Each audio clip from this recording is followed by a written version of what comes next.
When I was a kid, a question and answer. Did I ever come close losing my dad? In other words, my dad dying on me. Yeah. One time Uncle Ralph pulled in and he wanted dad, for you locals, Loveland, he wanted my dad to ride with him. This is about 1975. And I can remember my dad, saying goodbye. He told Mom, I'll be back in about an hour. Anyway, Ralph was wanting him to go with him down there to Purina. Purina in Loveland used to have I wanted to say a mill. I almost said factory, a mill where they made the dog food there. I don't think it's there anymore. But anyway, so my Uncle Ralph. Now, first of all, my Uncle Ralph owned that junkyard in Sharonville, Ohio. And he always drove old trucks. As long as I can remember, he never drove a new truck. It was always an old truck. Well, him and Dad take off, and they get down, for you locals, they get down to O'Banionville at the train tracks. Now, his old trucks was always manual, and if you ever notice, like when he'd stop his truck, them old manual trucks, they always had a tendency to go forward and backward a little bit. And, just because of the old design.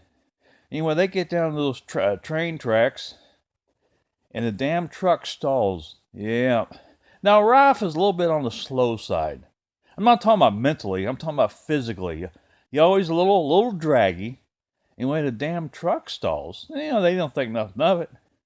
All of a sudden, from Dad's side, they hear a train horn. Oh, now, by the way, first of all, I was watching, now I'm coming back to that in just a second. I was watching Peter Jennings' World News, before he died. Now, I happened to be watching the World News some years ago. There is no law that says trains have to blow their horns. Yeah, no, they do it out of courtesy. I'm not making that up. There's no law that says they have to. Anyway, back to the story.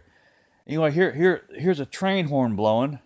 And Dad looks at Ralph and says, crank this damn thing, scaring the hell out. So my Uncle Ralph, in a panic, cranks the truck, finally cranks it, and he hits it in reverse. And they said that train went by them about 70 miles an hour. Dad said there went probably 3 or 4 inches between the front bumper of that truck and that train.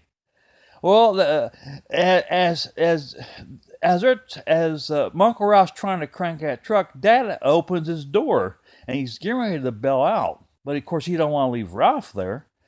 And Dad's, raising hell. Crank! Here comes that train. Here comes that train, Ralph. Crank the damn truck. Ralph says, I'm trying. Finally, the truck cranks, and they back up. Anyway, as that train's going by, I'm barely missing them.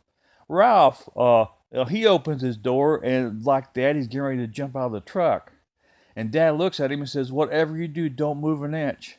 Because if this truck bounces a little forward, it'll catch onto that train, it'll break our necks. But now after the train passed, they get going up that hill, O'Banionville, after the tracks. And Dad looks at Ralph and says, are your knees shaking? And Ralph says, hell yeah, they're shaking.